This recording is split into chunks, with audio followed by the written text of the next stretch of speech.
All right, so we have our experimental setup here. We have our cart, and that is attached to a string that is attached to the hook, which we will stretch over the pulley. And when we release everything, the hanging mass is going to fall and pull the cart forward and make it accelerate forward. What we want to do is actually measure that acceleration. And so to do that, and then figure out if the acceleration behaves the way we expect. And so the information on here is going to be for each trial telling you what the mass of everything is. So our first trial, our hanging mass is going to be 150 grams. And then our cart is going to be 600 grams. That is the total of both the cart and everything on top of it.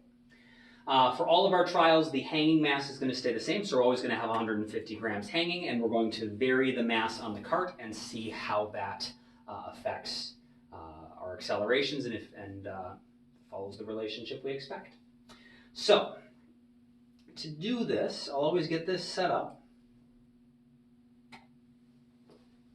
And then you are going to need to time how long it takes the cart to travel between these two pens. And they are positioned so that center to center, they are exactly 60 centimeters apart. And we're always going to have the cart start at rest at the first one. To make sure that the release is as clean as possible, rather than having my hand on it, I will use this marker to sort of hold the front of the cart in position. And then I will quickly pull my hand away, and when you see my hand break contact here, or when you see the marker break contact, that is when you're going to want to start timing.